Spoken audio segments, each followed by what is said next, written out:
go, Mike. Good morning and welcome to Today in L.A. He's Bill Rice Jr. I'm Mike Amos, and we're coming to you from all over the continent, this wonderful, wonderful continent, thanks to Facebook and all over the world, right? And exactly. If you want to watch us in Hong Kong this morning or Budapest, or if you're getting ready to summit Mount Everest, wherever there's Facebook, you can watch us today, and we appreciate you very much, and hope you're looking forward to a great week as we are. Overcast skies and rain is in the forecast. What's the temperature going to be? I don't know. It was a little cool this morning. It's supposed to start dropping a little bit. I got a leak of Freon, and so about every 4 weeks my air conditioning stops working. But I'm hoping this time that I don't have to pay to get it fixed. We can wait until the spring and worry about it. No question about it. And of course, you know, the easiest way to find out what the temperature is to ask it, what's the temperature for Troy, Alabama? The high for today in Troy, Alabama will be 77 degrees. 77. 48. The low is 48. Well, ask and answer. Thank you. So all you had to do is just ask it, and it'll tell you what the forecast is. Who was that person? I don't know, but she was from way away. And, of course, mostly cloudy skies. Let's just read it. It says, the high for today in Troy, Alabama is 77. Now I messed up, though. So, and then the low is 47. Good morning. You're on Today in L.A. How you doing? Hi, morning. You calling from the coast? Yeah, I'm calling from Great Beach. What I see on my computer here, it just says Florida, Northwest Florida somewhere. On your computer, huh? Yeah, on my computer. I call them devices. We just asked my... How early did y'all want to get that bus cranked up in Atlanta in the fourth quarter when they were already, I think they had already rushed for 300 yards? Yeah, well, let me tell you this. I was telling Bill, the coach scored with a minute left.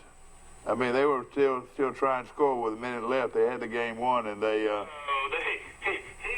wasn't trying to score. He's trying to get the guy over 200 yards. I was watching it on TV for the game. But Troy knows they're going to run the ball at the gut. Basically, he's trying to run the clock out, and the guy breaks it for a 42-yard run. I mean, well, that's what happened. Yeah, 42 was... Troy for not stopping the guy. I know it. I mean, Troy probably had 10 guys in the box and still couldn't stop him. It was 45-33 when he did it, and you know what I found out Saturday night about Troy? We're just not very good. We are just not very good. Yeah, you probably hit it on the nail. We are just very, very average. We got a quarterback that threw for 430 yards, but he also took about 5 sacks he shouldn't have taken. Yeah, that's right. And they were big sacks. You're right. Not knowing how to throw the ball away. I mean, the defense that came in 11th in the country against the run because everybody else throws for 400 yards on them. I mean, you look at our record. We beat an Akron team that hadn't won a game. We beat a South Alabama team that's won 1 game. And then somehow we beat Campbell, a 1AA school, that's 6-1. They hadn't lost. Only game they've lost is Detroit. Yeah, yeah, you're right. But I mean, you just got to look and see, man. We are just, very, very average. I mean, Coastal Carolina hadn't won a game in the conference. But I mean, I would imagine in Vegas they'll be favored against Troy. Yeah. Well, let me tell you the way I look at it. And you're right, we don't look very good, and we're not near as good on defense. And I'll tell you something, too. We're not near as big and strong as we've been being on defense. We're not big. We get knocked. I mean, the guys are playing hard, but they're going up against 325 is going up against about 250 or 260 at the most. 100 yards, 100 pounds. Yeah. They're being outweighed. So defensively, we're not big and strong like we've been being in the past. During the spring, wouldn't you have said during the spring we were going to be pretty good on defense? Well, Antonio Barker was a great, defensive end, defensive tackle. So you lost 6'4", 280 pounds there. But the biggest difference for Troy is the secondary. When Troy lost Marcus Jones and Dunlap at the corners, you're talking about 2 legit 4-4 guys. And All-Americans, both of them. Well, I know Jones was, but when Troy lost that, mean, we knew it was a bad situation. And then you lost your starting linebacker that was right next to Marshall, you know, Tron Folsom, that had 90 tackles 2 straight years. And then, you know, you lost. You know, if you would have had Folsom and then our number 2 and Folsom, boy, that'd been 2 big. Then you lost, you know, Murray, Tyler Murray, your starting safety, who had 5 or 6 interceptions, about 70 tackles last year. Big, strong, physical guy. I mean, real athletic, made a lot of plays. I mean, Where did he go? He just transferred out. Did He he? transferred out very late. He transferred out almost in August. Yeah. I mean, when it's all said and done, though, I mean, the offense, I thought on paper was going to be the best offense Troy had ever had since they're Division One, and of course they put up some big numbers. But I mean, I think DK Bills, if Troy wouldn't have to throw the ball so much, was going to rush for 200 yards against them. Yeah, I thought they would run. I think Troy. Long run after long run. I thought Troy could run more than they did. You're right. You know, I was watching Sean Elliott, their coach, and I remember the game when he was the interim coach when Spurrier got fired at South Carolina. So he came in, and I think he won a game. And then his last game at South Carolina, I remember laughing watching. They got beat by Citadel at South Carolina, and I remember it was on the SEC Network. I remember, you know, seeing him on the sidelines and just not thinking much of him as a coach. But, you know, he's gone to Georgia State and took him to a bowl game his first season. And then last year, I think they only won 2 games. But, I mean, they're 6-2. They beat Tennessee. They beat Army. I mean, he's a fiery coach. I tell you what, I'd hate to have to play him again. They were very good. They were better than we were. There's no question about it.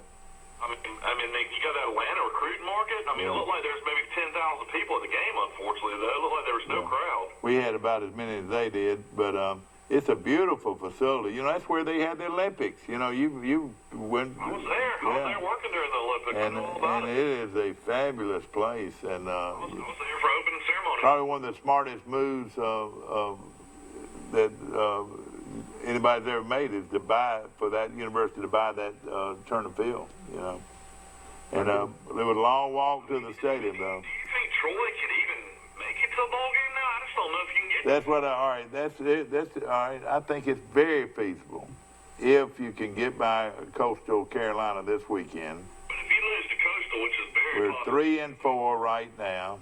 if you get to 3-5, I don't see it happening. All right, we're 3-4 right now. They can beat Coastal. Don't you think they can beat Coastal Carolina? I mean, Coastal's played everybody straight up. You know, every game they've lost has been extremely close. Let me tell you why they. Kansas is starting to beat everybody or play with everybody. Yeah, Kansas should have beat Texas. yeah. But I'll tell you. You know, they beat Texas Tech this weekend. I tell you this. Wow. This team from. I wouldn't doubt if they didn't run the table from here. They're real good on offense this past week. Talking about Georgia State is outstanding. Troy just toyed with Georgia State last year. I know it, but this is Got hurt, they still blew them out. Mike, this is the fastest college football team I think I might have ever seen. These guys can fly. They're running backs. That guy that got 225 yards, he just ran by everybody the whole You know, game. they looked good against Tennessee. You know, the That's comment right, after yeah. the Tennessee game was, this wasn't a fluke. They were gashing Tennessee. That's right. And they run it. Boy, you're talking about just speed. They have great speed. They have a great quarterback that can throw it and a great running back that can run it. So we're 3-4. If we can get by Coastal Carolina is one of them. Georgia Southern is another one. All very conceivable wins. Georgia Southern, all they've done is won 3 in a row. They have a winning record now. Yeah, they're trying to get in the bowl game. It took an undefeated Minnesota team to overtime. Yeah, that's right. Well, they are pretty good, aren't they? But I think these are very feasible wins. Coastal Carolina this week's going to be very important. Then Georgia Southern, and then Texas State. Mike, that's 6 wins. Yeah, but you know, you got to look at these players. You know, you really have nothing to play for now instead of trying to make a bowl game. You know, these young guys and these older guys, they just, you know, look at it that the season's over now that they can't compete for a championship. 'Cause, I mean, it's over. Well, I mean, Appalachian State hadn't lost a game. They're going to be the representative in the East. yeah. The West is probably going to be Lafayette. So, I mean, Do you know that you're going to laugh when I say this? I'd much rather play Appalachian State than play this bunch that we just played. Hey, Georgia State, I would much rather play Appalachian State than Georgia State. Georgia, your wish. They play in 2 weeks, so you'll I guarantee you they're going to wear them out. You watch. This is a good team from Georgia State. I mean, they are fast, and you can't. How many times have you heard the old word? There's no substitution for speed. You know, they just ran by us what they did. I mean, we couldn't catch them. And then on defense, nobody has been able to run Barker down all year long. Barker's fast. Boy, they ran him down like he was wanting standing still, you know.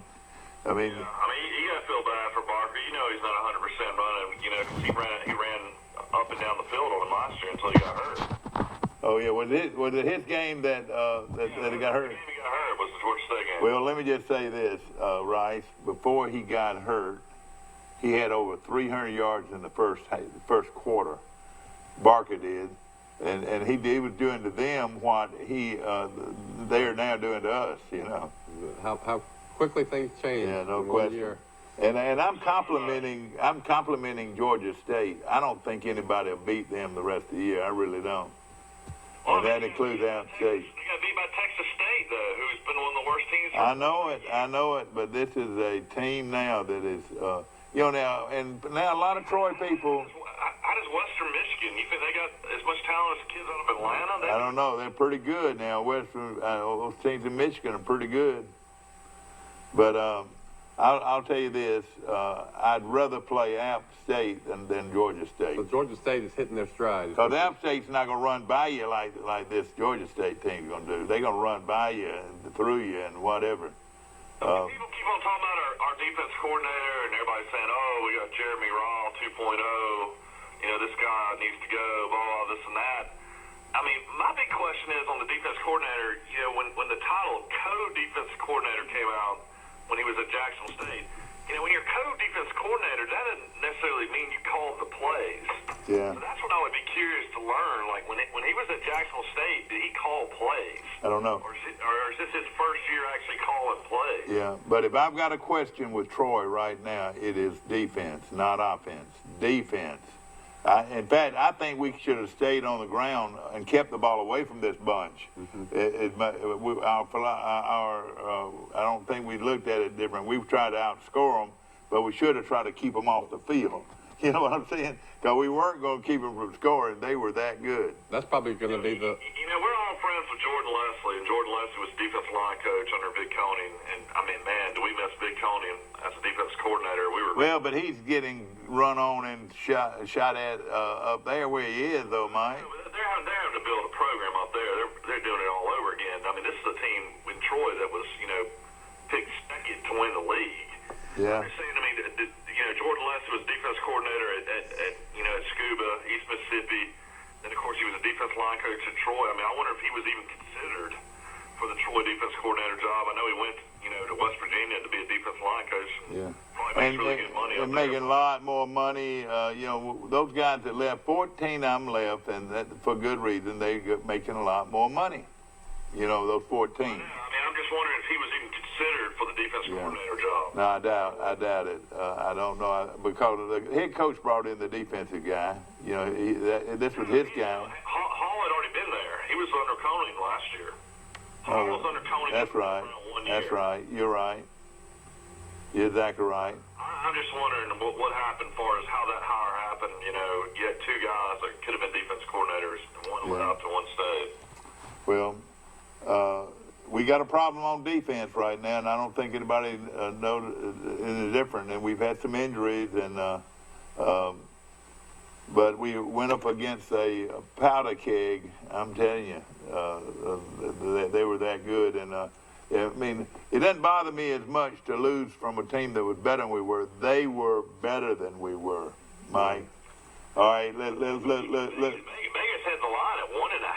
I mean, that has to be shocking. Yeah, well, Troy still has that respect of being able to score, you know, and listen, Coastal Carolina can't compare with Georgia State.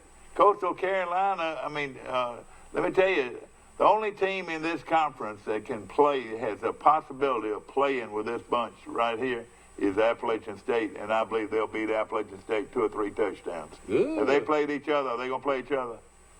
Have you and Rice been hearing all about what's Right. going on locally in high school football in the Holland home Goshen game? Apparently, like 8 kids were ejected from the game. 1 kid attacked the coach on the sideline.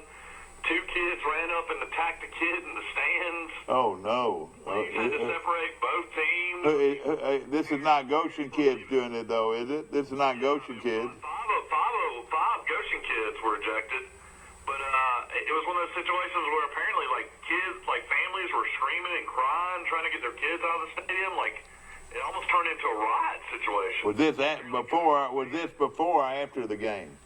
I think during the game, and I think apparently, like, fans were escorted out by police. I mean, I heard it was just mass chaos.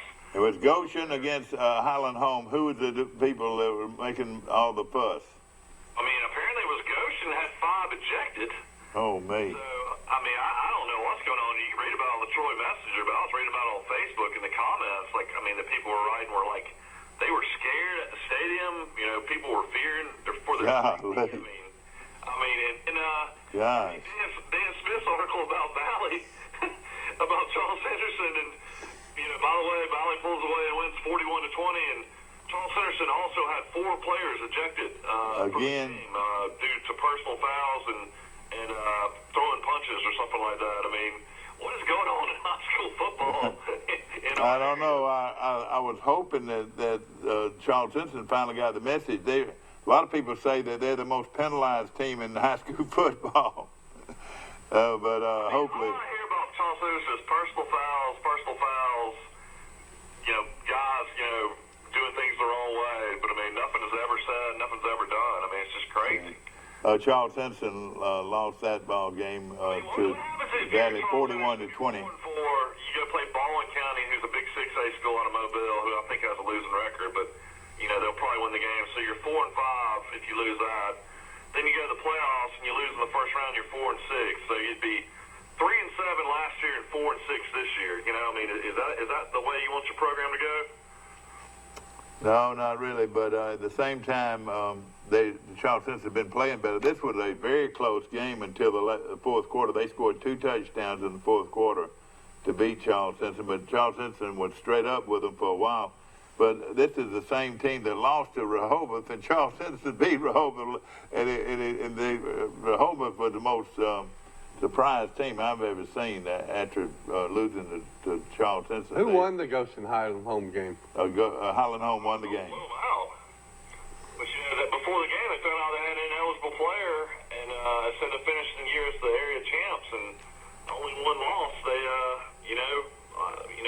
basically had to forfeit 7 wins. Is Goshen going to be the area champ, or is it Luverne? Luverne, it got it, even though they got blown out by Holland Home. They're the area champs because they had to, Holland Home had to forfeit that win. Yeah.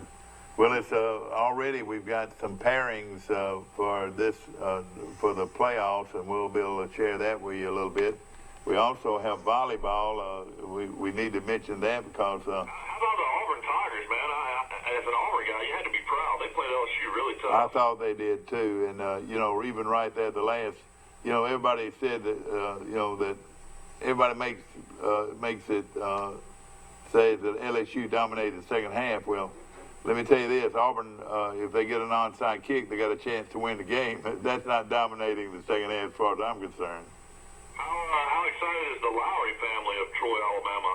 My goodness, Kansas State just put it on Oklahoma. I know. What happened? Were they better in Oklahoma, or what happened? They just flat out just beat them. I watched it. I watched most of it. I mean, shoot, they just couldn't stop them on offense. Yeah. Some kid and that offensive line were just blocking them. Where did this coach come from, Mike? North Dakota State. We talked about it. Oh yeah, the North Dakota State coach. Hey, he's a pretty good coach. Yeah. How many straight championships did he win, Mike? I think he won 5 while he was up there. But the leading candidate for that job was the North Dakota State coach and Neil Brown. The North Dakota State coach because Kansas State's athletic director came from North Dakota State. Yeah, that's the rest of the story. I've been predicting all along that you're going to have some form of chaos in college football. You're going to have a lot more teams with one loss than everybody's been thinking. I thought it'd be more likely that Ohio State would lose with their schedule than Oklahoma, but now Oklahoma's lost. Ohio State's got to play Penn State and Michigan, who suddenly looks very good at Michigan. So you could have, Clemson's probably not going to lose, but you could have Clemson, the only undefeated team.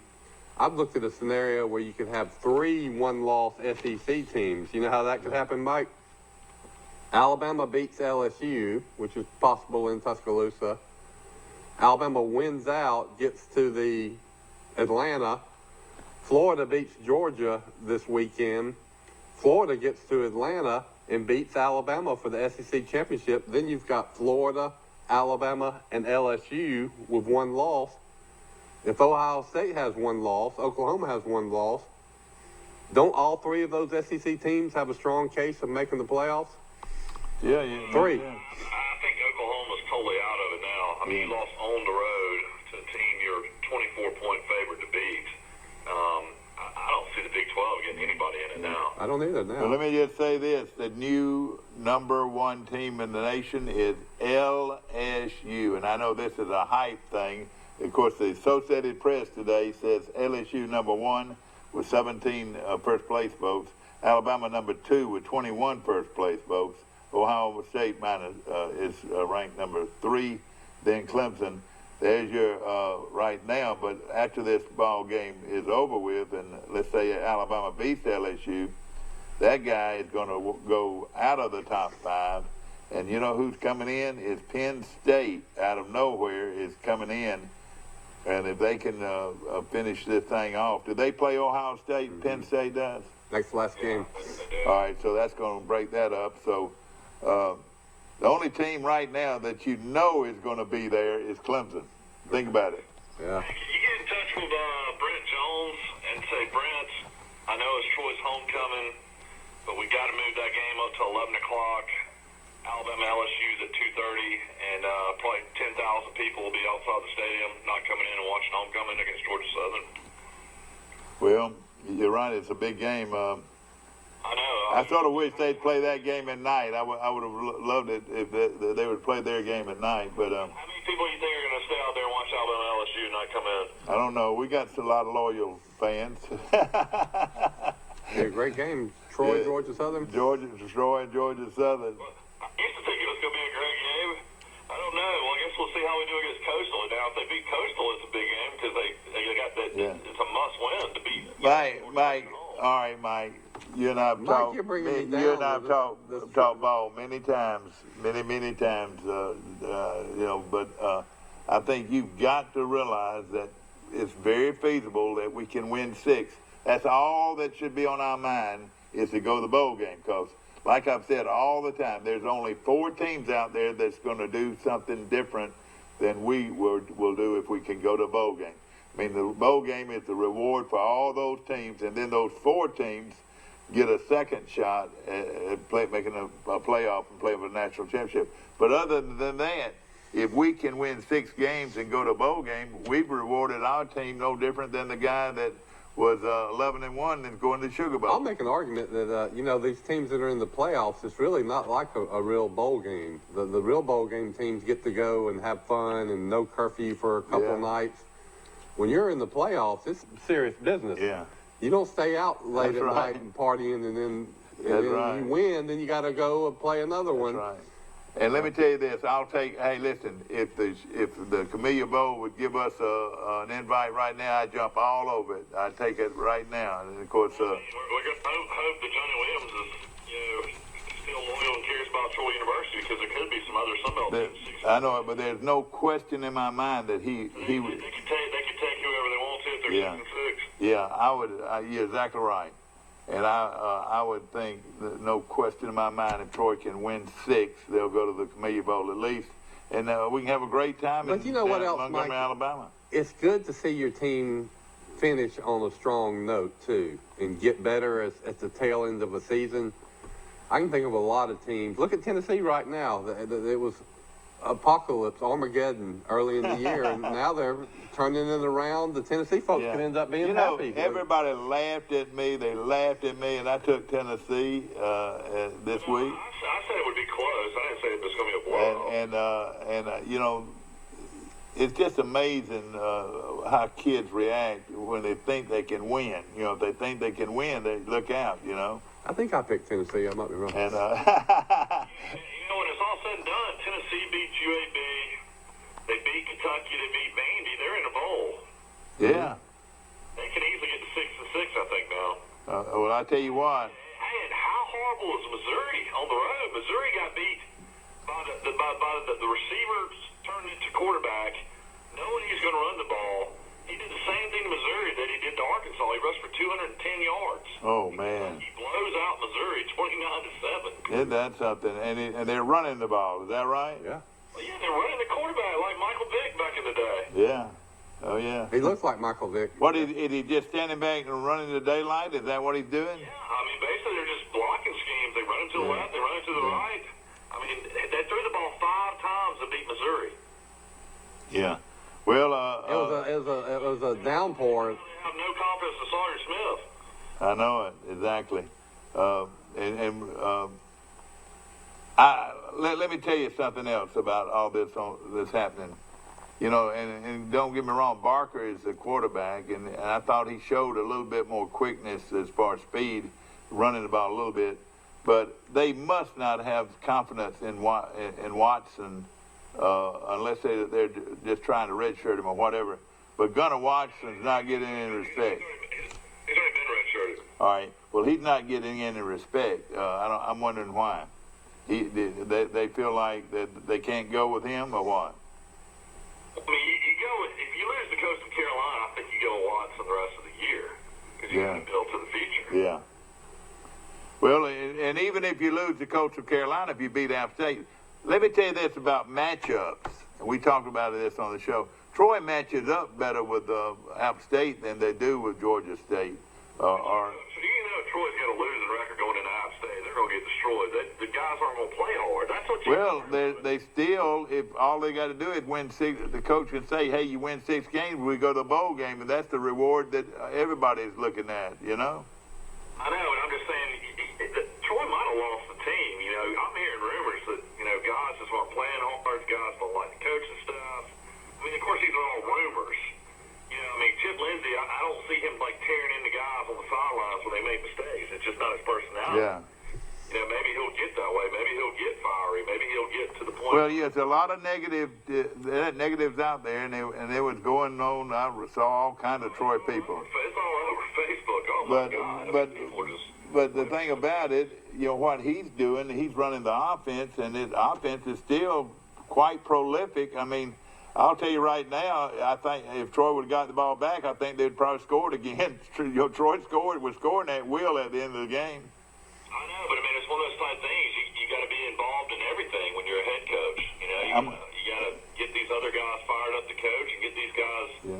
I mean, Troy's almost to the point now. Defense, they're so poor that maybe you move 2 or 3 of these 350-pound offensive linemen don't play and just let them there pick up a double team or something. Yeah, that's right. And get in the gap. Just stick them in the gap. You're right. But let me tell you something else. So our kicking game is not very good either. I thought our punter punted the ball terrible. He only averaged 35 a punt. Yeah, he punted the ball terrible. And against a team like this, you got to keep them backed up, and we weren't able to do it. They kept us backed up like you wouldn't believe. We were constantly inside the 20-yard line to getting the ball, and there were several drives that 50 and 60 yards that we came away with nothing. Mm-hmm. Troy moved the football pretty well against this team, but they couldn't stop them. When you got to outscore people, there's just a premium on every drive. It's like you're trying to hold serve. So you get one time where you don't score, it's almost like you've lost the game. And I'll tell you something that kills the opposition is that darn train horn. Did y'all hear that in the game?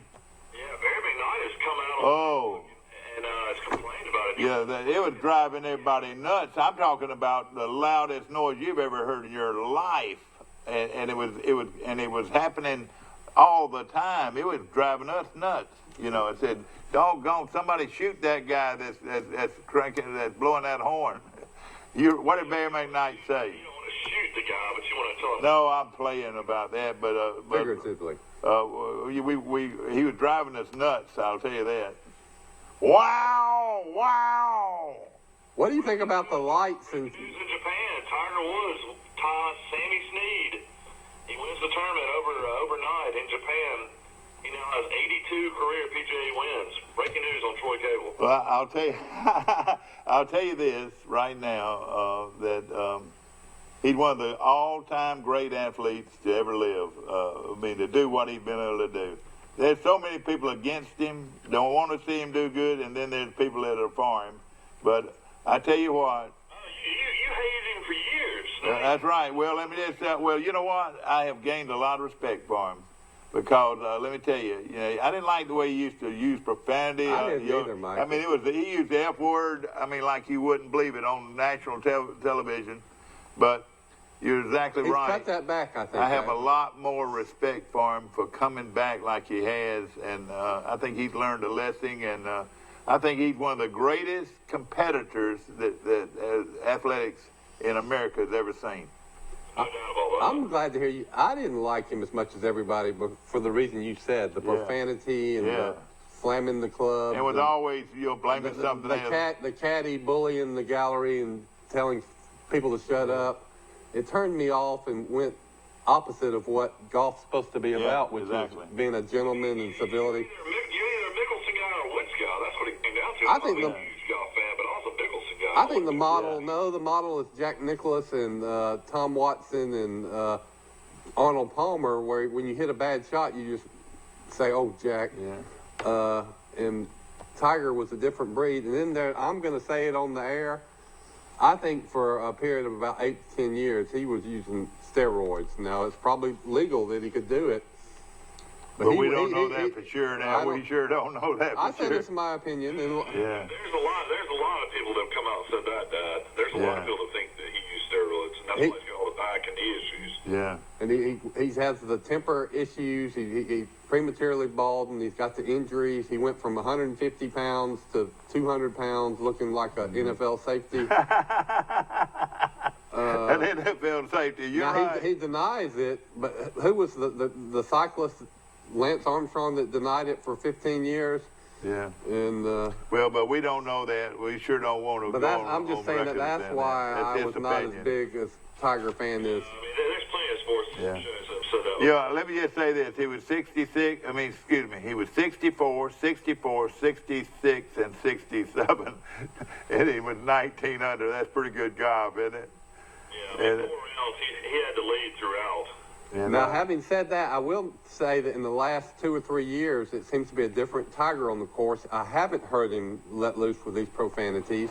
yeah. He seems to be treating other people better, so maybe he's had a life turnaround and change. Yeah. Good for him if he has. I think No he question has. about it. Of course, this was from Japan, and all this was going on. And, of course, the World Series was going on. And before I looked around, everybody was telling me, oh, Houston's going to blow it. They are going to blow it now. They're one game up, fixing to win the World Series. So Houston won again last night. They won again last night. I didn't tell anybody, but They've won 3 in a row. That's unbelievable. when they were down 2-0, I was thinking, I bet they come back and at least win the next 2, and they've won the next 3. Yeah. Yeah. They pitched cold last night. They won 7-1. Yeah, oh yeah. I haven't watched. I've watched about half an inning. Of course, we've been on the show for 33 minutes. I hadn't even talked about Alabama's backup quarterback going 18 for 22 for 235 yards and 3 touchdowns and doesn't even play, I guess maybe midway through the third quarter. Tallulah came in.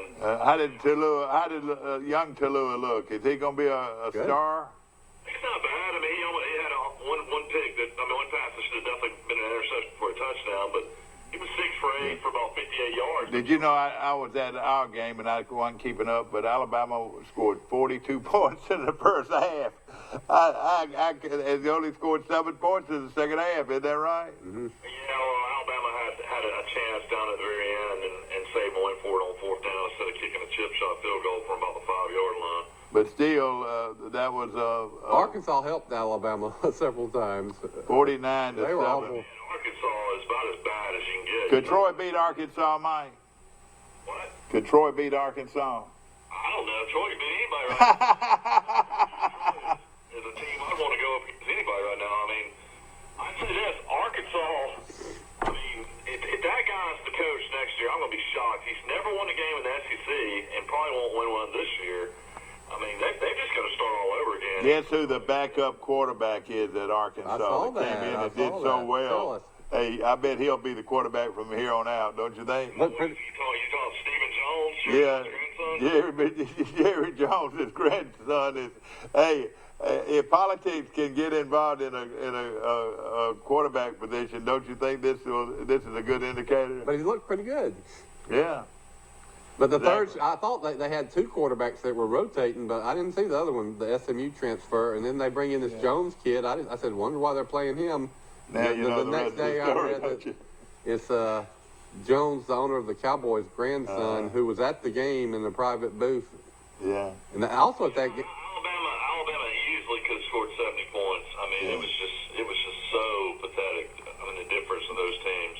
Is Alabama, does this defense have the ability to shut down and make LSU one-dimensional? If they can, they'll win the game. No, if they they don't. can't, they won't. I don't think they can shut down anybody. They just have to outscore LSU. That's right. That's the way that's going to work.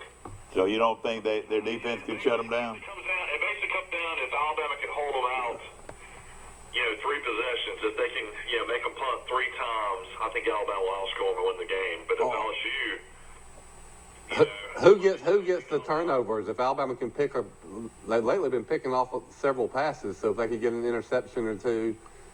But I agree with Mike that I mean, with Lewis and Jennings, Alabama, I'd say, has 2 really, really good pass rushers now, which they hadn't had because both guys have been hurt. But if they can get a pass rush, I mean, Joe Burrow, Auburn's defense was dominant, I thought, in the game, but LSU still had 500 yards of offense. Yeah. I 500 thought yards of offense and only scored 23 points, which is still hard to believe. Yeah. that Burrow is impressive. The passing and then their running game. I hadn't paid attention to this running back. Phenomenal. He's like a little Mark Ingram. I remember your comment saying that, Mike, and I agree 100%. He looks like plays like Mark Ingram. So Alabama's going to have to contend with him too. Ugh. I mean, I'll say this. Auburn, if Auburn had a quarterback, if they would have got, I don't know if Kelly Bryant would have been, he's been he's been good at home for Missouri, but if they would have had an experienced quarterback, let's just say they would have got a transfer that was a junior or senior, I think Auburn could have been undefeated. Mm-hmm. I really do. Yeah. I think that's just the difference. Just Nix is just that young, and when he goes up against a good defense, he just doesn't, he just looks average. Yeah. I still don't want. I haven't seen the backup quarterback enough, but the few times I've seen him, it looks like he can run the ball and get 3 or 4 or 5 yards every time he runs it. And I think Auburn would be better off being that type of team. Auburn's got a freshman running back that they played a lot against LSU, and he looks phenomenal. He looks like Michael Dyer. He is just fast and big and strong. I think his name's Williams is the last name, and he's real impressive. Well, that kid at Auburn. Yeah, this freshman. Yeah, running back. Yeah, they talk about him like they do those great ones, I tell you what, man, it's going to. Even if Alabama gets by LSU, that Auburn-Alabama game is going to go right down the wire with Auburn's defense. That's going to be a tough game. Yeah. Alabama needs a healthy Tua in that game. But Alabama beats LSU, though. They win the West because Auburn's already got 2 losses. Yeah. So of course, the last thing I want in the world is to have to lose to Auburn. Yeah. You still go to the SEC championship game regardless. Yeah. Because Alabama's going to beat Mississippi State. That's not even going to be a game. no question about That's it. right. If Alabama can beat LSU, then they clinch the SEC. That wins the West. Yeah. If they beat Mississippi State, Yeah. and then ideally, so say they lose to Auburn, which they've done before. Everybody, it's not the end of the world. You come back and you beat, say, Florida, that's undefeated, right? In the with 1 loss, beat Florida in the SEC championship game. Even with a loss to Auburn in Auburn, Alabama would have a great case to make the playoffs. No question about it. Alabama lost 2 years ago to Auburn. Got blown out with Jalen Hurts at quarterback, and Alabama luckily got in the playoffs. Everybody was writing off Alabama, and I kept saying, boy, I lobbied hard for Alabama. I said, listen, Alabama's got one loss against an outstanding Auburn team in Auburn. How is that disqualifying for contention in the national championship when Ohio State had 2 losses, or I think, and one of them a blowout loss to somebody like Iowa,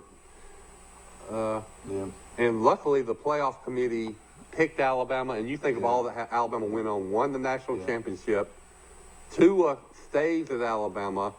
If he had not gotten that playoff game, Tua Tagovailoa was going to transfer. How would everything at Alabama have changed? Yeah, no question.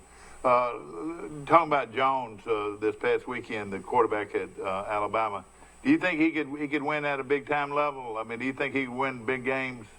Well, we'll find out next year. He'll probably be the starter. I would say he'll probably beat out Tallulah. Tallulah's got to gain probably about 15 pounds, 20 pounds of muscle. Yeah, he's a real tiny guy. He is. Looks the part. I mean, Jones is 6'3", 210 pounds. I mean, and would you say he's a big time quarterback? Could he start for most teams in the SEC? You need to watch the game. He made some really good throws. Now, one of his touchdowns, he was throwing to Smith, and he overthrew him, and Ruggs was in the back of the end zone, and Luckett was in the right spot at the right time. That was really his worst throw of the game. I mean, he was 18 for 22. Did he run? Did he have pretty good speed? No, I don't look like much of a runner. Yeah, he's got enough. He's strictly one-dimensional, although. Is that right? Tell me if you agree. I don't think the boy's afraid to throw the ball, and I like that. He's a gunslinger, and I think if he played, he might throw some interceptions. But I say leave him alone. Could he start at Auburn? Yeah. I think he could start at Auburn. You think he could be Auburn's quarterback? That's a pretty good question right there. Yeah. Jones at Alabama. Alabama worried about their backup quarterback, and these guys are saying he can start at Auburn. Well, he throws the ball better than Bo Nix right now. I don't know if he will in 3 years. Now, he doesn't run the ball And he came out of a very good program, out of Jacksonville, Florida. Everybody talks about Bowles Academy there, and it's one of the best programs in the country. I gave y'all some intelligence last week that a friend of Bobby's, my little brother, taught at the Bowles School and knows him well. And Bobby said he's definitely the most affluent, or his family has the most money of any player on that team. He's from a rich background, apparently. Yeah. Well, let me tell you this, something I learned. I've got all the top 25 scores if you want to go over those. Okay, that'll be great in a second, and we will. And, of course, we appreciate our sponsors, First Cahaba Bank, located on Publix Boulevard right here in Troy. A great bank, and great accounts and all the great folks there. Want to mention, too... what part of your Saturday night when you're getting wet and Troy's getting blown out and you're in Atlanta and you're miserable, you're like, man, I could be in Troy watching the Tams. I admit, now don't get me wrong. I would love to have been there with the Tams. People see me and they say, well, gosh, he shakes and but let me tell you something. When we get on the dance floor, nobody can stop me. I tell you, I can move as well on the dance floor as anybody, but I have a hard time getting up out of bed. The next day. But that was a wonderful program and raised a lot of money. And let me tell you this. I want to thank God for bringing a guy like Jason into Troy and doing all the great things he's done since he's been here. And Jason Gregory, ladies and gentlemen, the owner and operator of Premier Dodge Chrysler Jeep and Ram truck on Bypass, already has raised something like $79,000 or $80,000 for schools. You know about that. And now he's turned around. He's fixing to raise $100,000 for the hospital. Wow. And those are things that he's doing as part of his Give Back to the Community program. And I tell you, if he's watching this morning, Jason, we appreciate you and what you've done for our community. We're having fun talking about on our Monday morning quarterback. And Rice is 6'2" and played a little quarterback himself. Comes from an athletic background. Of course, his father played on Coach Bryant's first national championship team at Alabama back in 1961. One of the all-time greats. Did you see that Joe Namath was at the game? Was he? Saturday night. Yeah, there's a good picture of him and Tua on Facebook. And hey, I 2009 national championship teams, and guys walking on the field, he's got all his credentials, and he's taking pictures with Trent Richardson and Mark Ingram, Troy's very own David Williams. David Williams was out there. Was a walk-on football player somehow on that 2009 national championship team, and has a national championship ring and SEC championship ring. Yeah. Saban's only undefeated national championship team. And I love David Williams. I've loved him ever since he was a baby. And you're exactly right. That's Johnny Williams' boy, and he paid his dues, buddy. I guarantee you. Yeah, I mean, he was a freshman walk-on from Hillcrest, Yeah. Tuscaloosa. Here's your wrap-up of the top 25. All right, let's listen to him. SMU survived Houston 34-31. Houston's still playing tough for Holgerson. You know, a lot of people don't realize this, but ABC, their primetime game will be SMU in Memphis. Oh, boy. Yeah. Because SMU's undefeated in Memphis. Tulsa had a field goal of 35 yards to win the game and beat Memphis, and Tulsa missed it. Oh, boy. Alabama won 48-7. LSU holds on against Auburn 23-20. Ohio State, I watched a lot of this. Justin Fields. Man, I tell you what, Georgia fans have got to be wondering what if. Ohio State, pulls away and destroys Wisconsin 38. But they got the tailback too, Mike. They have like Ezekiel. Yeah, rushed for 170 yards. He is something. Clemson destroys Boston College 59-7. Of course, the upset of the day is Kansas State won 48-41. And one time, Kansas State was up 48-30, and Jalen Hurts brought them back. And I don't know if y'all watched at the very end of the game, Oklahoma, it looked like executed a perfect onside kick and recovered the ball. So there was a minute and 50 seconds left. Oklahoma had no timeouts. But they would have scored. And it went to a review, and it turned out the Oklahoma guy's knee barely touched the ball. Yeah. And they couldn't have seen that. With the naked eye, they could not have seen that. No way. So they reversed the call, and all Kansas State had to do was run out the clock, and the game was over. Oklahoma was getting ready to have one of the all-time great comebacks in the fourth quarter, and Oh yeah, there's no doubt. Penn State blows out. Before we get off this one though, Hurt finished the game with over 500 yards in total. it wasn't Jalen's fault. He did great. Yeah, he didn't hurt his Heisman. I mean, he was 19 for 26 for 395, and then he rushed for another 100. Penn State still looking good. They blew out Michigan State. That's my dark horse. Somebody got to beat them. And the shocker of the day, I thought Notre Dame would beat Michigan, but I was wrong. Michigan played their best game of the year, won 45-14. Oh, one of them close, wasn't it? Big win for Jim Harbaugh there. And then this is a shocking score. I didn't even realize that. This score until today. I knew Oregon had won, but they only won 37-35 against Washington State. Did y'all watch that late night? No, but I watched some in the first half, but I couldn't hang with it. I could have, but we didn't get into about 1:30. I could tell it was going to be a great game. This is the team you need to watch out for in the Pac-12 is Utah. They're playing lights out right now. They won 35-0 over Cal. And then another surprising score, even though I think they ended up being a favorite at kick. TCU not blows out, but beats Texas by 10, 37. We were wondering about that, on our Pickett show that the line was so tight there, and I said somebody knows something, and I should have took TCU, but I didn't. Erlinger, he had 3 or 4 interceptions, I think, in that game. Yeah, The Texas. Kansas State had just beat TCU. Don't ever deny that the guy Patterson at TCU is one of the top 5 football coaches in America. Let me ask y'all this though. LSU's big signature win is beating Texas in Texas, but does Texas look that formidable now? No, not at all. Is that a great win? Mike, let me ask you a point-blank question. Was LSU better than Auburn? Oh yeah. Oh yeah, They were? I mean, LSU was up by 10 and could have scored another. Had a chance to score a little bit more later, but Auburn ended up scoring on a late touchdown. LSU was better. LSU had like 300 more yards than Auburn. I mean, LSU definitely left some points on the field. I mean, they could have had more than 23. But you know what? One thing about those Auburn Tigers, and let's go ahead and recognize them this morning. You War Eagles, they fought and they fought and they fought, but it was not enough. It was not enough. LSU's going to win the football game, and they did right at the last. Auburn scores late and not successful on the onside kick. But let me tell you, they can make a lot of noise with big games coming up, and they can make huge noise by beating Georgia, by beating. Every game Auburn has left is at home. Okay, you're exactly right. If Auburn Every beats game- Georgia and then beats Alabama, every Auburn fan is going to be happy as they can be. But now they don't have a chance to win the conference championship, though. Is that right? The conference championship is done. But they can beat I know Georgia. it. And they can do But just buddy, like they could did have 2 fun years against ago. Georgia and have fun against Alabama, couldn't they? I'm going to finish up the top 25. Minnesota remains undefeated. Minnesota's 8-0. They beat Maryland 52-10.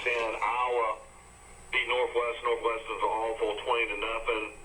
Appalachian State, out of the Sun Belt, who's ranked 21st. I think they're ranked 20th now. Goes on the road, beats South Alabama 30-3. So South Alabama kicks a field goal and covers. I think the line was 28. Oh, is that why they did? A shocking score here. I thought after watching them against Baylor, Oklahoma State goes on the road, beats Iowa State 34-20. They sure did. That was big. I had that one. Mike Amos is upset special of the week. Mike Amos might have won the pickets because he picked a lot of upsets. I know he picked Tennessee too, but he also picked UCLA to beat Arizona State. Sure did. 42-32. UCLA's I playing picked better. UCLA too.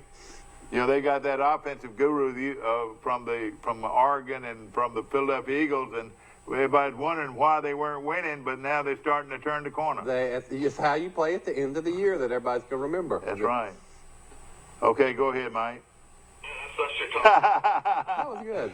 And of course, You gotta remember though. I mean, as far as Chip Kelly, I mean he's in Los Angeles. He's in a great recruiting area. But I mean, the way he started the season, I mean, was just some of the worst football I'd seen. And then he had that miracle comeback, being down by 30 to Washington State. And that really has changed his whole season when they won that game. yeah. I mean, that Washington State game will have to go down in history as one of the strangest games ever. What was it?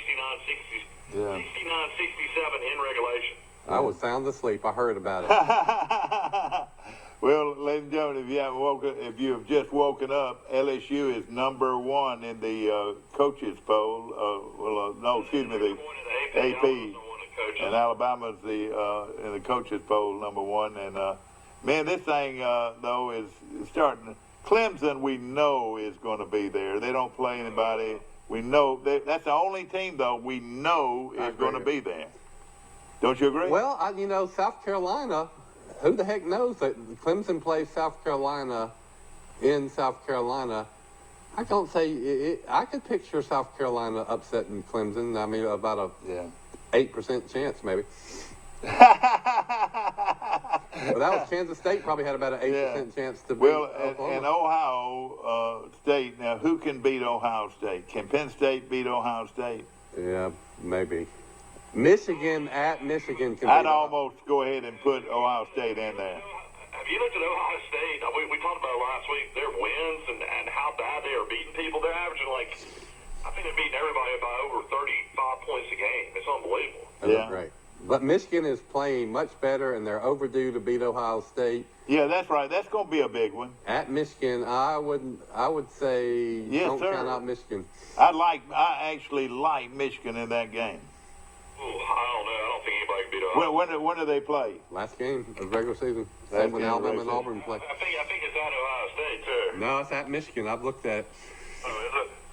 Well, so Penn State could beat them. Penn State could beat them, and so could Michigan. And then they got to play in the Big Ten championship game against probably Wisconsin again. Yeah, Wisconsin. Boy, Wisconsin has sure opened up their door to what kind of team they've got. I don't know. Who is in Wisconsin's division, though? Is Minnesota in Wisconsin's division? Minnesota might be the team. And ladies and gentlemen, as you might have caught on early, and of course, this is Monday Morning Quarterback Club, but the closest Minnesota has come to losing a football game was against Georgia Southern. And Mike, didn't you say Georgia Southern sent them into overtime, or what was it? Yeah, now Georgia Southern's won 3 in a row. And now they've won 3 in a row. So Georgia Southern's another one in our conference we've got to worry about. Now, Troy was... Beat Mississippi State 49-30. Tennessee beat South Carolina 41-21, and Kentucky beat Missouri 29-7. So that's your rest of the SEC scores. Well, let me just say Hey, what's your early thought on Florida and Georgia, Mike and Mike. Have you even thought about it any? This weekend? I like Georgia. I like Georgia. I like Florida. Do you? Well, If you look at the way they played, I thought Florida played LSU almost straight up. Yeah. I mean, they should have scored a touchdown for sure at the end of the game, and that should have only been a 7-point loss. I think Florida is really good this year. I like Ballard a lot as a coach. Georgia just didn't impress me. well, let me ask you this: how good is the quarterback at? Usually, who turns out to win? How good is the quarterback at Florida? Better than we thought. I think he's been better than Franks. Yeah, but I mean, the quarterback at Georgia is a lot better than he is, though, isn't he? I don't know. Franks played pretty bad the last few games I've watched him. Yeah. Well, that's going to be a great game.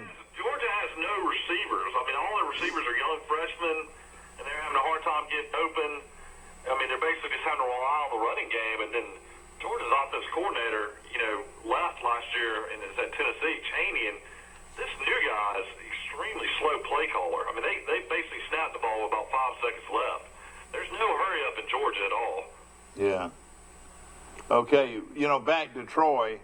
We're forgetting that we also play Louisiana and Lafayette. You don't give Troy a chance against Lafayette? No, on the road, I don't. All right, okay, and of course, we've got Georgia Southern here. We got Louisiana. We got Texas State's going to be pretty good in the year too. That's another road trip. Texas State. Man, it's going to be tough to beat anybody. And at one time, we thought our home court advantage was going to help us, but it's really it's going to be hard to win on the road, isn't it? I mean, Troy losing, those 2 games at home, I think just could have split between, Southern Miss and Arkansas State. I mean, that's just going to come back to haunt them, I think.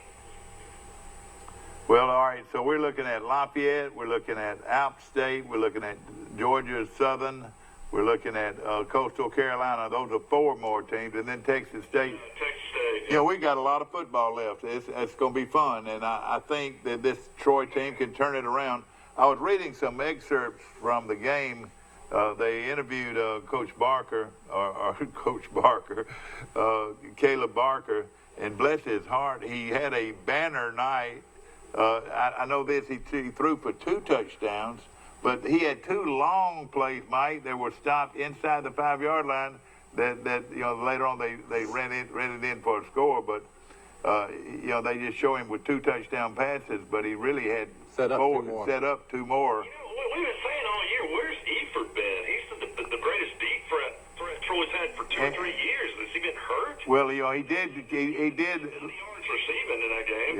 Yeah, and he looked real good on one of the long pass plays. I'll tell you something about Barker. He throws the long pass, Mike, about as good as anybody we've ever had. He throws that ball right on the money, and he's still a threat, and I would think anybody that played Troy would be concerned because Troy does have the ability to score points. I mean, what do you think our record would be if Neil Brown was still the coach this year? I don't know. A lot of those guys wouldn't have left probably, or some of them had academic problems.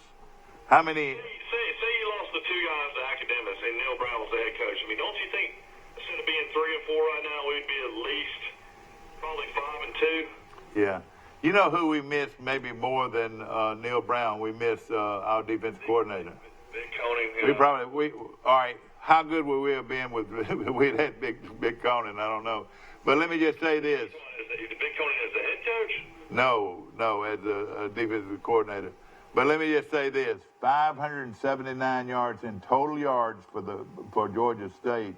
They had 82 offensive plays. They ran it. Listen to this: they ran it 57 times for 390 yards, and then Troy gained 517 yards.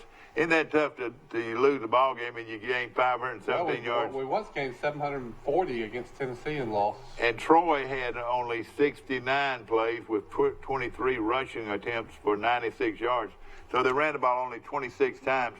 Yeah, I mean, the Panthers ran it 57 times. Did you see DK Bills? He ran 6 times for almost 90 yards. And I thought he ran. And let me tell you something. When he broke clean, I said, God, I didn't realize how fast that guy was.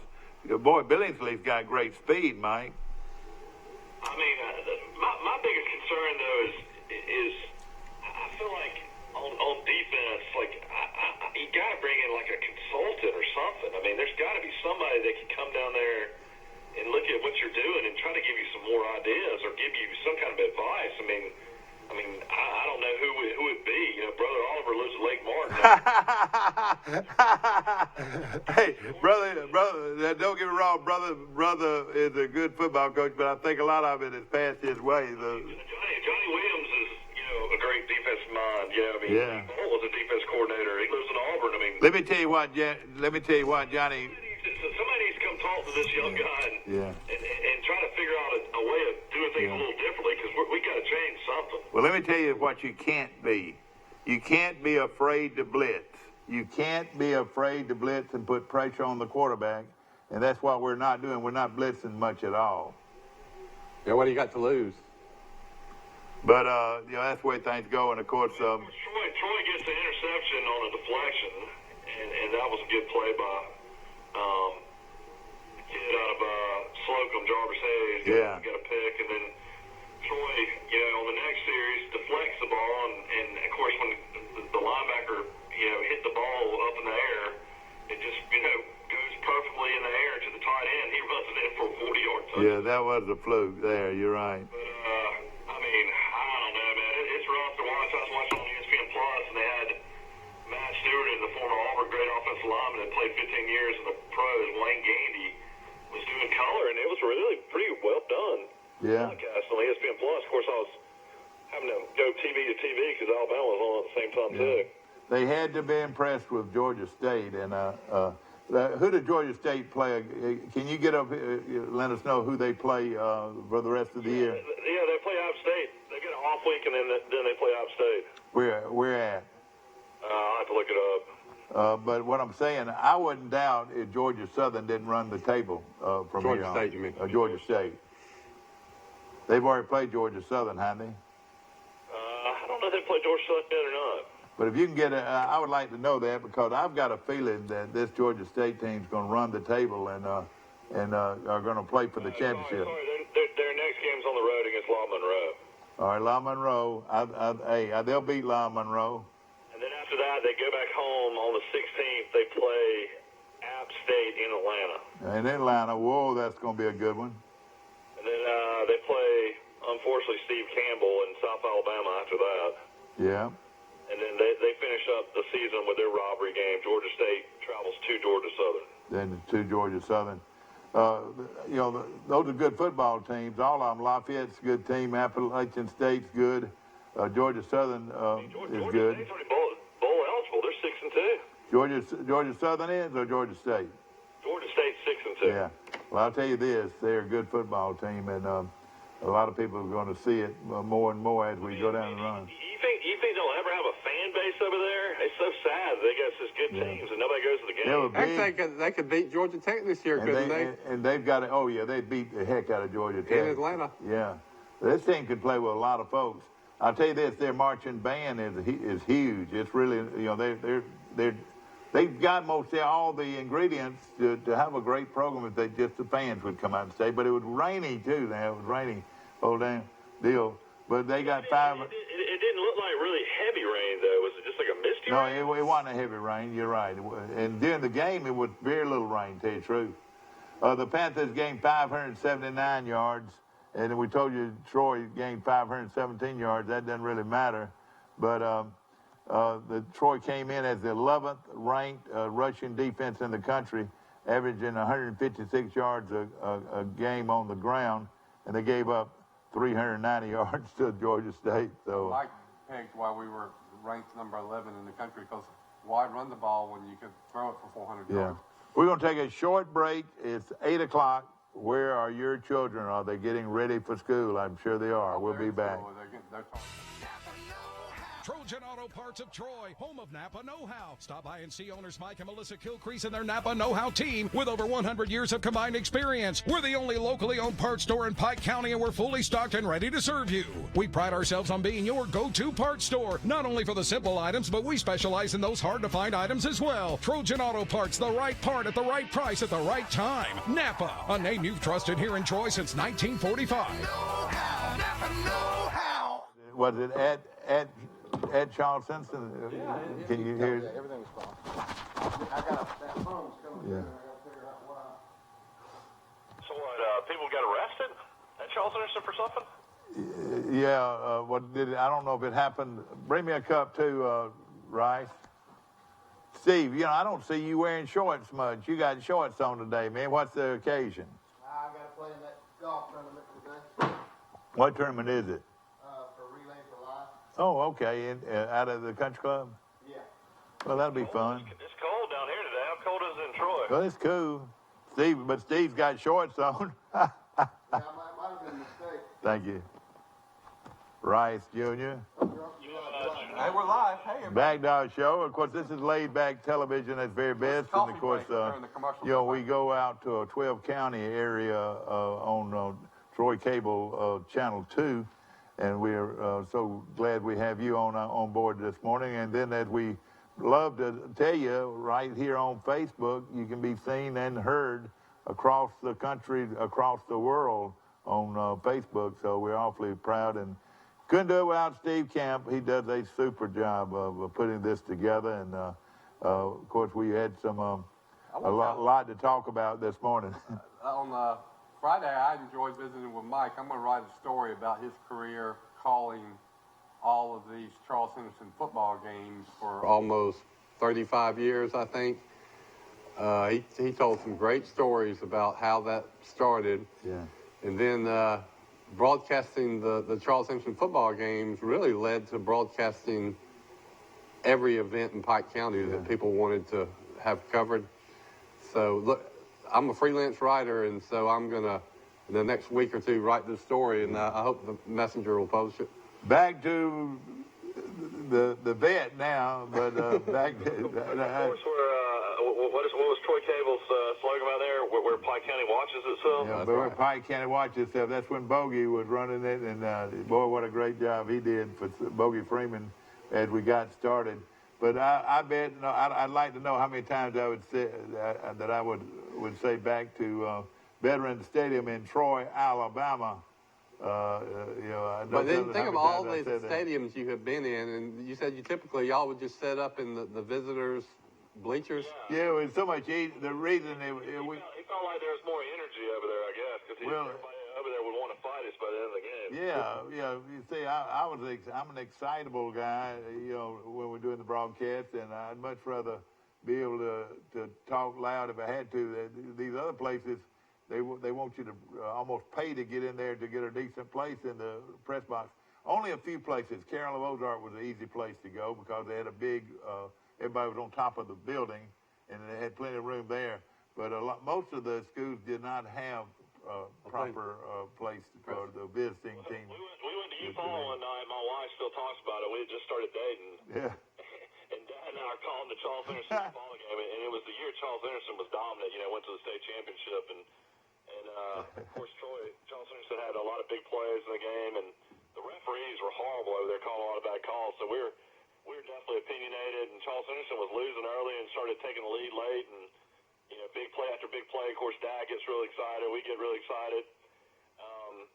I think by the time halftime comes around, we get a bunch of parents, our wives of the youth football coaches around us, and we got escorted to the press box at halftime. Yeah, we were told that they wouldn't allow us to record the game in the stadium in the bleachers anymore. So they put us up in the press box the rest of the game because they were so upset about our commentary. Well, and the other thing was too, everything was fine as long as they were winning. When they started losing, then they couldn't take it. But did anybody ever make you buy tickets, or did everybody let you in free? no, they always let us in free. Very rarely do everybody buy tickets. But sometimes you did have to buy tickets.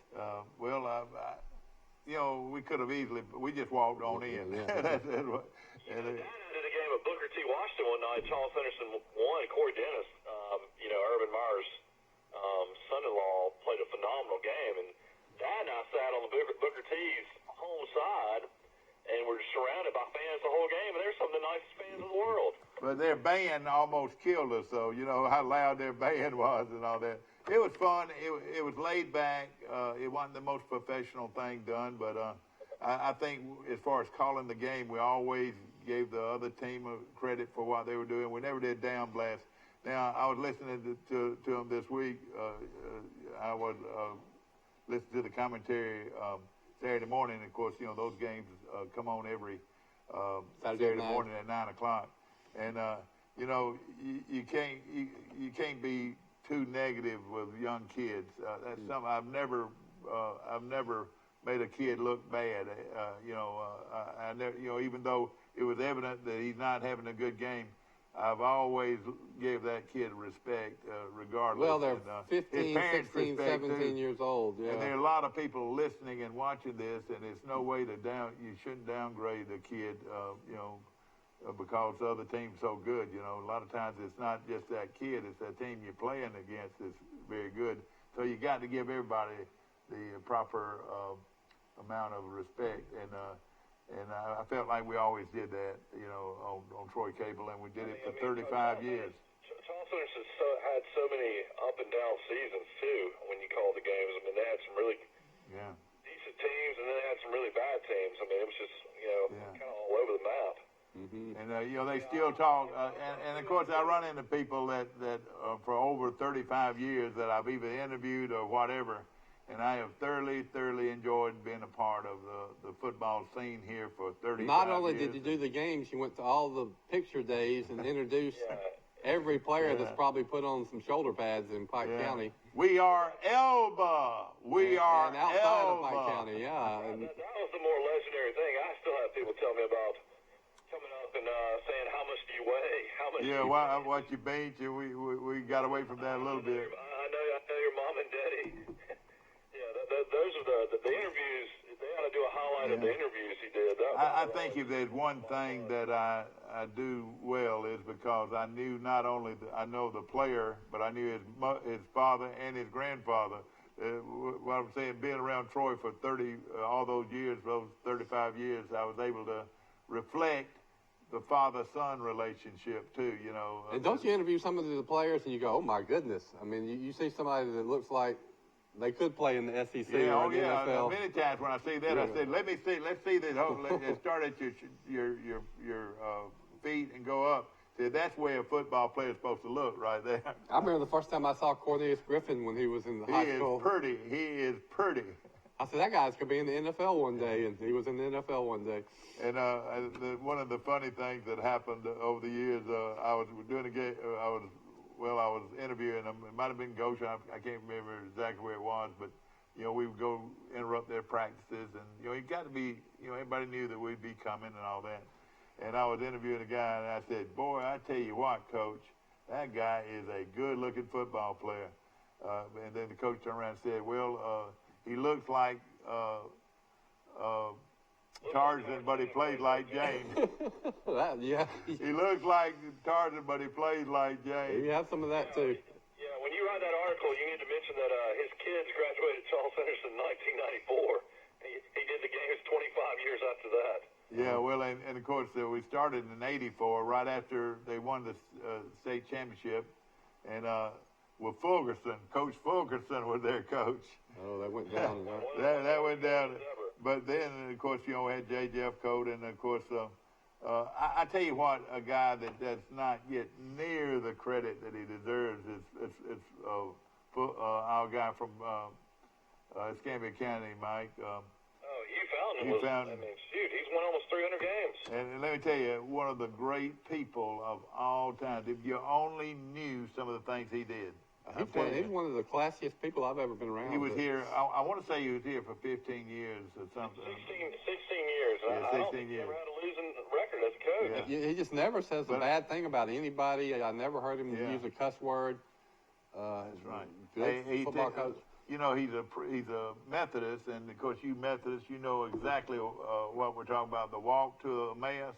Mm-hmm. He's done that with I don't know what the number is. Hundreds. He's taken hundreds of young people through Emmaus, which is one of the great Christian outlets for anybody that wants to be feel closer in their religion. These coaches do so much more than coach football too. I mean, the assistant coaches and the head, I mean, they go and pick up kids to bring them to practice and take them home, and But on a sad, so much more goes on behind the Didn't he have sines. like 4 different players die when he was that was exactly, you can read my mind over the wire here. Exactly, he had 5 kids to die on, most all of them were traffic accidents, but then the other one was, our kid that died on the field. well, no, that was under. That was under McCoy, wasn't it? Coach Pruitt. No, I mean, no, not Coach, Pruitt, no. He was the coach that took us to the state championship game. I'm drawing a blank. Mike Dean.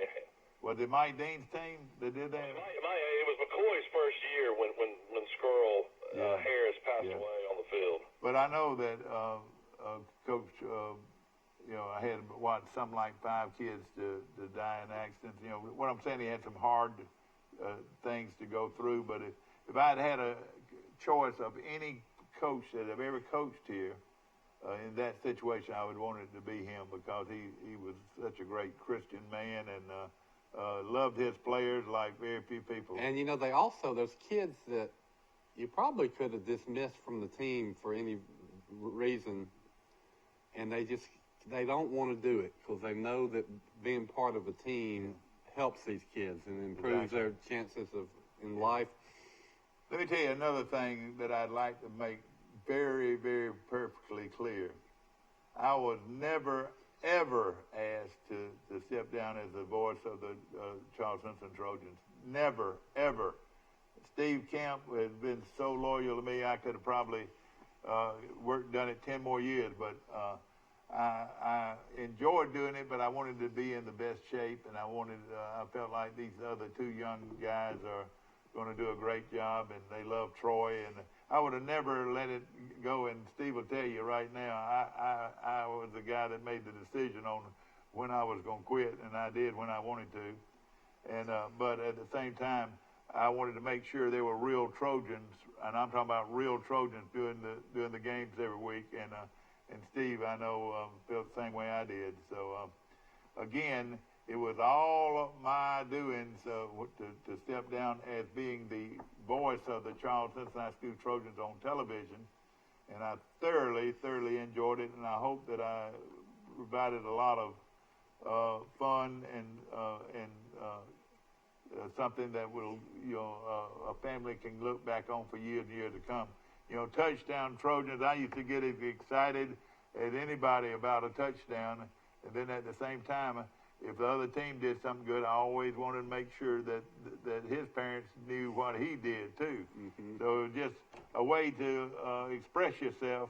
But these other towns didn't have Troy Cablevisions where they could watch their own children. They were jealous and envious of it.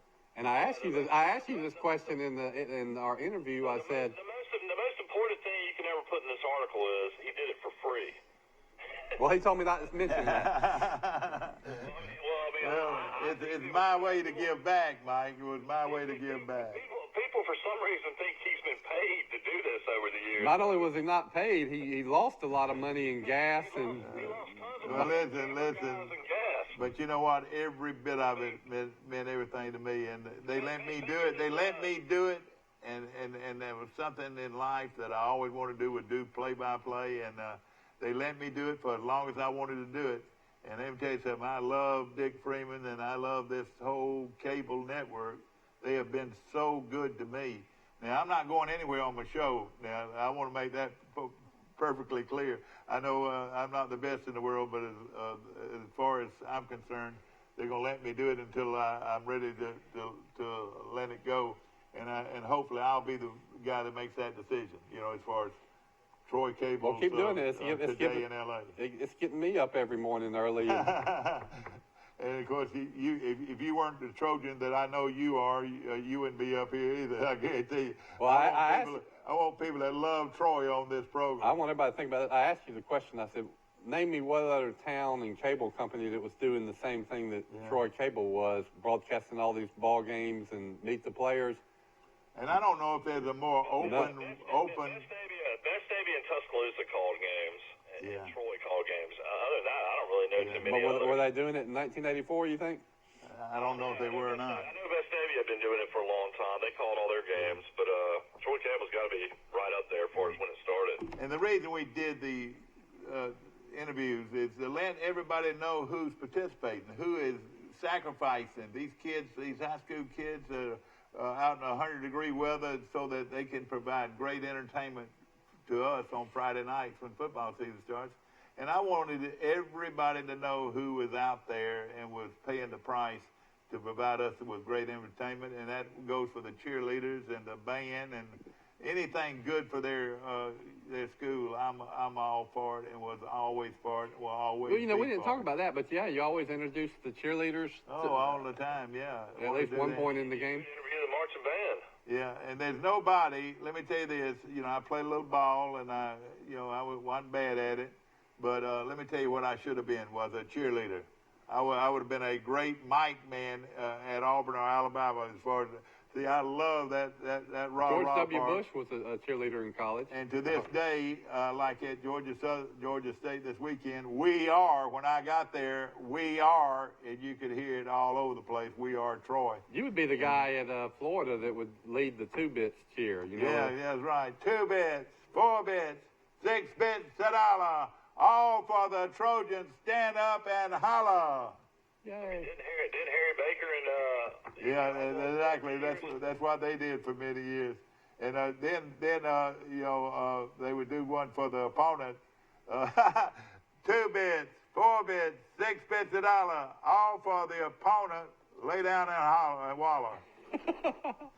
Did y'all see the feature in the Alabama game on the fail room, the visitors' locker room at Bryant Denny? yeah, I saw that. That's pretty unique. That was actually. The locker room for the visitors at Bryant Denny is called the fail, as in opposite of win room. But the backstory is that there's a gentleman with the last name Fail, F-A-I-L, that's a big, huge Alabama fan. And he said, well, how am I going to take advantage of my name somehow? And he came up with the idea, wouldn't it be funny if I donated money to improve the visitors' locker room? So in big letters, when the Arkansas went into that locker room, they saw that they were getting ready to fail, but it has a plaque that explains why it was named that. I've been told of 2 visitors' dressing rooms that were the worst in college football. One of them was in Montgomery at Cramton Bowl. I mean, you couldn't get but about 25 players in there, and you'd have 100 players on your team. So they had to sit outside wherever they could find a place to sit. It just was not big enough. And then until we built this new facility at the end zone, and built new dressing rooms and so forth, and now they've taken Troy's old dressing rooms, which were very good dressing rooms, and the Vista uses that. But before then, it was bad. if you came to Troy, they would give you they had a little bitty room, but then they had a tent outside, and it'd be 100 degrees under that tent, and that's where they did all the taping and all that. And then they walked probably a half a mile back and forth to the field from where they were at. It was the worst situation that I've ever seen as far as dressing, a team dressing on the road. And I don't know if they did it on purpose or not, but it sure wasn't air conditioned, I'll tell you that. You know, when I first moved to Troy, that had a little weight room in it, that visitors' locker room. Yeah, that's right. And I remember Charles Bradshaw and I going and playing around with the weights and that. Exactly but, right. But the lockers looked like it would seat about 25 people here. But we figured that between... Yeah, it's hard to believe that Tom W. Fieldhouse is still standing after all the other expansion and all the remodeling. I mean, it actually, they kind of built around it, which is kind of surprising. It was built in the late 60s, 66, 67, something. No, so, it was built in 66, I believe. Something like that. And then, the great teams coming in with Billy Atkins and all that. But for a long time, it was... a pretty rough place to address, but at the same time, it was sort of like that everywhere. They didn't particularly have the visitor coming in with the best. Let me ask you a question. Facilities in the world.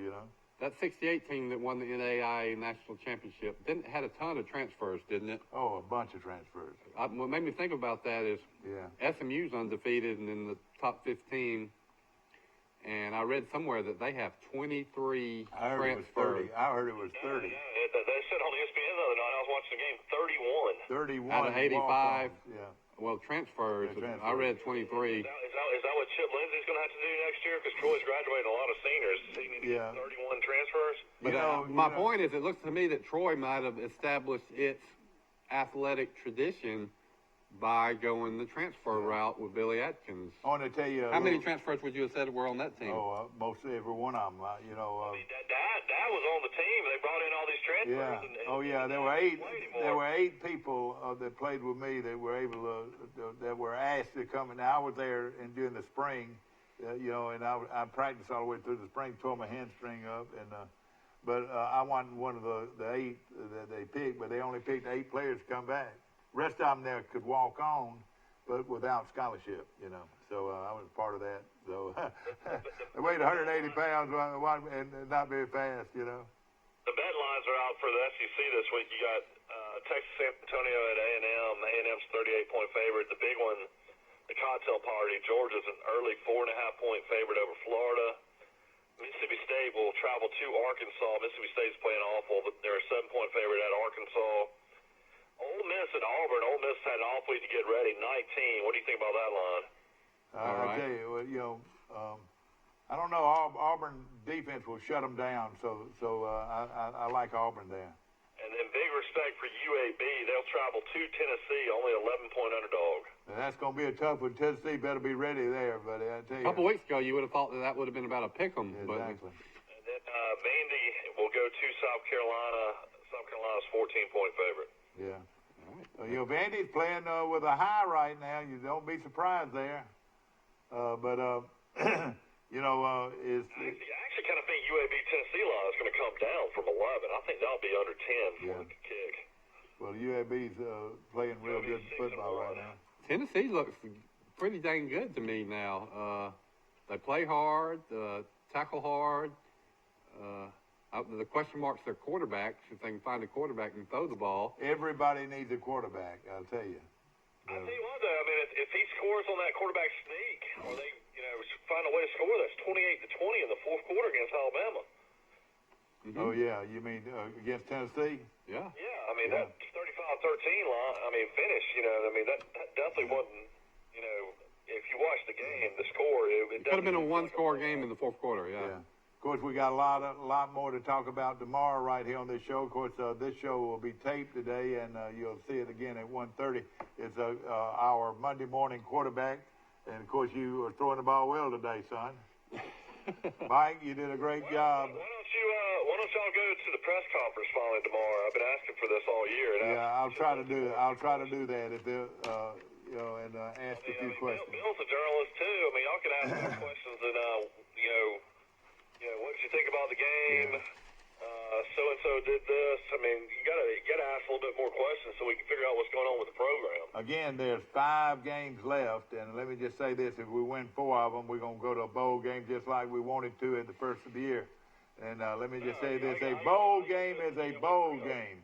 I don't care where it's located. A bowl game is a bowl game, and it gives you extra time to practice your team, and your fans will have a fun Go to them while you can, because I predict once the playoff is expanded to 8 teams, almost all of the bowl games are going to become obsolete.